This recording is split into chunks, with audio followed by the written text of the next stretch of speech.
And Lloydminster RCMP released their annual performance plan as well as the results of a recent public survey. 300 people participated, helping to give RCMP guidance in the ongoing challenge of reducing crime in the city. Josh Ryan has more. Despite increasing crime rates in several areas across the country, Lloydminster RCMP appears to be moving in the right direction. Recent survey results show 82% of the population feels safe, possibly due in part to increased police visibility on bike and footpaths and increased traffic enforcement. The community has the high level of confidence, and for us, from our standpoint, that means they're doing their job. They've certainly tried to be out very visible, working with our peace officers. When you drive down any road and you see red and blue lights, I can tell you I slow down, and I'm sure it makes people slow down. While the focus on drugs is another positive, there was a 5% uptick in vehicle theft. However, Mayor Albers says that's mirrored in other areas also affected by economic downturn. So if they're looking for money, vehicle theft and breaking into vehicles is one of the easier items that they seem to target. So, the numbers do reflect certain things. Lloydminster has also avoided many of the issues faced by larger communities. We don't have the crime that you see and hear reported in the major cities in Canada. We do have a relatively safe community. Like I say, when we talk about major crimes, we're very fortunate. Going forward, the focus remains on violent physical crime, trafficking, and theft, with the increased community presence being at the forefront. We're going to continue to see the bicycle patrols in Bud Miller Park, foot patrols downtown. Those are all excellent opportunities, because when you see a car drive by, it's one thing, but when you actually see a member or two members stop and visit with people in the street, I think that's it's well received in the community. With legislative changes looming, the topic of cannabis enforcement continues to be discussed. However, the RCMP are not making drastic alterations at the moment. Until we get an actual legislative rule on what exactly is going to go down with cannabis, they're right to not jump the gun and go too far into it. Josh Ryan, Newcap News. Well, he's made Lloydminster his home and gives back any way he can, while also traveling the globe to help those in desperate need. Now, the Lloydminster Lions Club is honoring their Citizen of the Year. Truly proud to name you, Dr. Jamal, the Lloydminster Lions Club Citizen of the Year.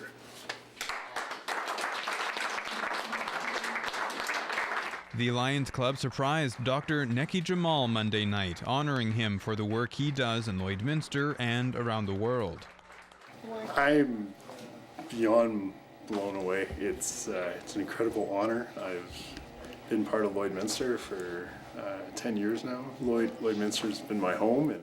Dr. Jamal regularly travels abroad with his dental brigade, providing critical services in places like Guatemala, Central and South America.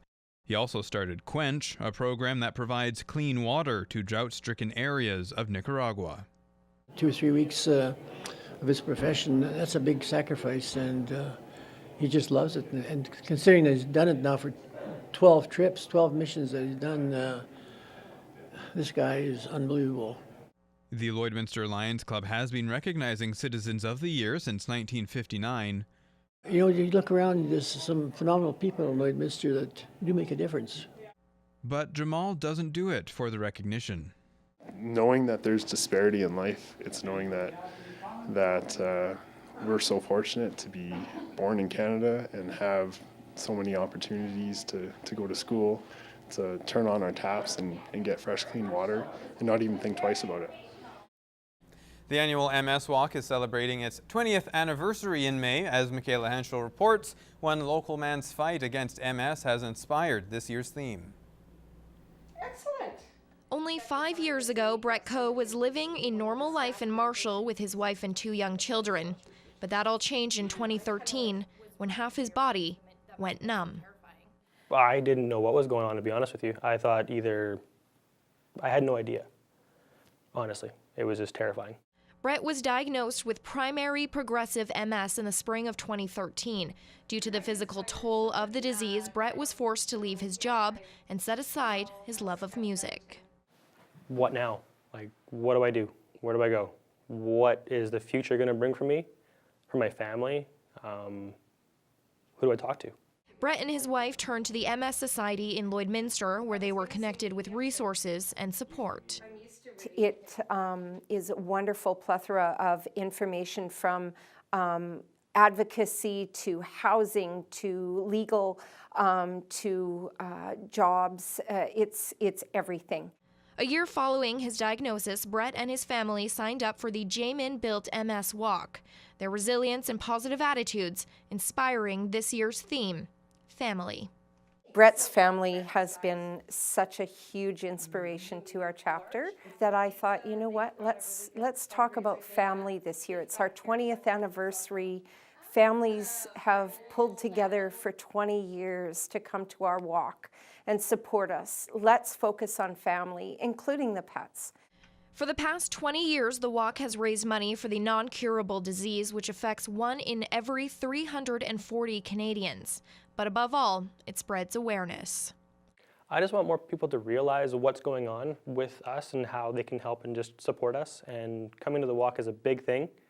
The Society is hoping to bring together 400 participants on May 5th and exceed last year's donations by $125,000. So like Brett, more people affected by the disease can return to work and possibly one day live a life free of MS. Because that would be awesome. Michaela Henschel, Newcap News. Well, 2 cats are looking for their forever home in this week's pet project. Abu is a quirky feline, and Elrond is a lazy guy with a big heart. Here's John from the SPCA.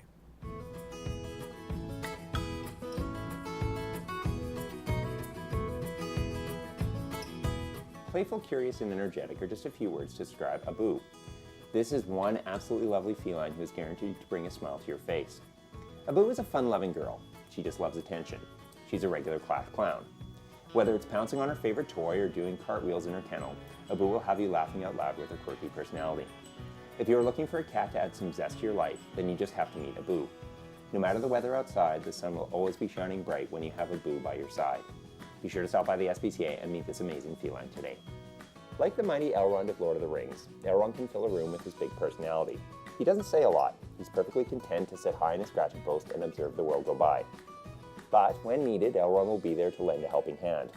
Whether it's to protect you from the scary toy mouse or to attack the evil broom, he'll be there to work his magic when you need him most. With so much power and wisdom, all Elrond needs is a kingdom to rule over. In return, he'll fill your house with love and friendship for years to come. So don't miss out on the magic. Be sure to add this adorable cat to your family today.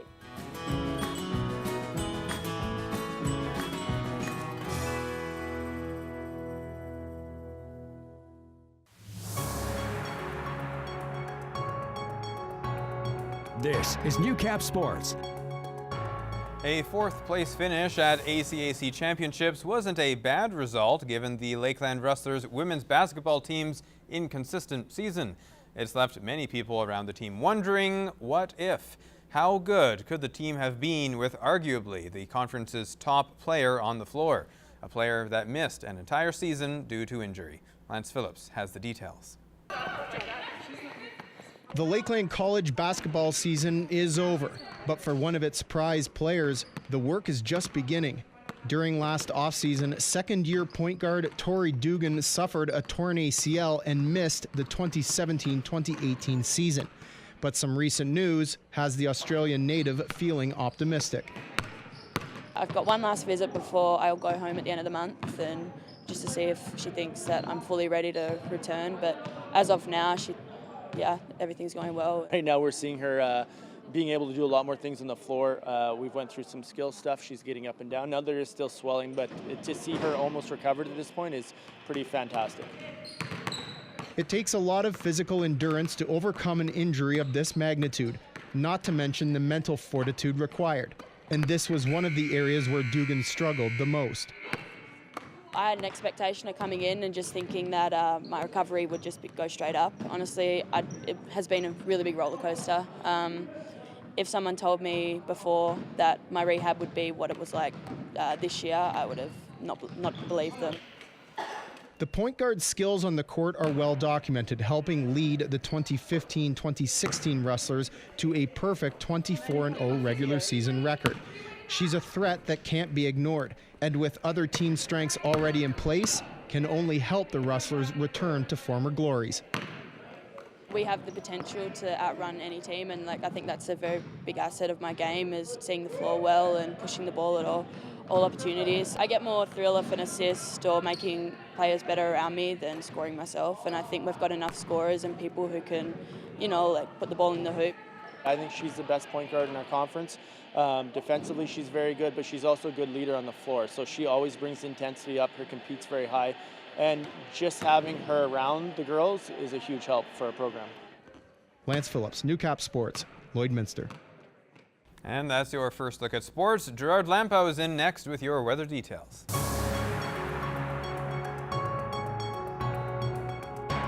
This is Newcap Weather with Gerard Lampow. Well, this is the kind of weather that we've been waiting a good 6 months for, and we're certainly happy to see it and appreciating it too. 21 is where we're finishing the day off at there. And let's look at the next 24 hours as we put this map here into motion. And you can see for the better part of it, there's some cloud cover, yes. There's some hints of what could probably be some light showers, maybe around 4 or 5 in the morning there. But for the bulk of it, we're just watching the advance of that next high pressure, an original high pressure building again. Largely clear skies as we get towards 6 o'clock tomorrow evening there. Cloud cover pushing into Saskatchewan, but it's really just a mix of sun and cloud going forward, honestly, and that'll set things up nicely for Thursday. So tomorrow then, let's look at the numbers.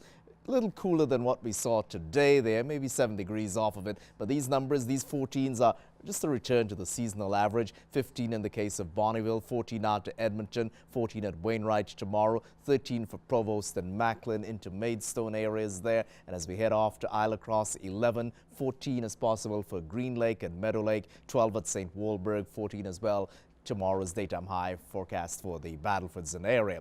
Across the country, 15, a mix of sun and cloud in Vancouver. Similar skies in Edmonton for 20. Similar as well for Whitehorse at 7. And also at Yellowknife sitting at +5 for a mix of sun and cloud. 18 in Regina, partially cloudy to sunny at times there. Mainly sunny skies for 11 in Winnipeg. Let's head to Toronto now, see what's happening there. 9, some evening showers on the way. 11 and a cloudy evening in Quebec, overcast in Halifax as well for their +10, and 6 in St. John's, cloudy skies there too, and mainly sunny out to Iqaluit for their -17. Let's return now to the Battlefords. Sitting at 20 at the moment. Could see 4 on the overnights, and then 14 is what you're dealing with tomorrow as your daytime high. So yes, cooler tomorrow afternoon certainly, but returning to the seasonal averages. The wind, however, pretty sharp, similar to what we're seeing at the moment there. You can round it off anywhere from 20 to 40 kilometers per hour, but at the moment it's out of the southwest. Tomorrow we'll see a shift. It'll come out of the northwest, and understandably cooler with that change there. Cold Lake and parts of the Lakeland region at 18, and they're looking for 5 probably on the overnights to the early hours of the morning. And the winds as well shifting around from the west and southwest, what we're seeing at the moment, and will come out of the northwest tomorrow again. And we're looking for probably about 15 as your daytime high during the course of the afternoon there. For ourselves, we're reveling in the 20s, 20 down from 21 earlier. 5 towards the early hours of tomorrow morning, and then looking for 14 as our daytime high. Northwest winds, and rounding it off again, 20 to maybe 35, let's say 20 to 40 kilometers per hour for Lloydminster, Vermilion, Wainwright, and Provost areas, the Midwest region. Then the next 7 days, we'll take 19 on Thursday, and we could easily see 21 again on Thursday. 22 on Friday, 25 on Saturday, 16 on Sunday. Overcast, we might pick up some showers, possible again overnight Sunday into Monday. Daytime high on Monday is 12, and 14 on Tuesday. So these temperatures really hitting the seasonal average, and the prospect of maybe some more showers on Tuesday. Brian, back to you for agriculture news.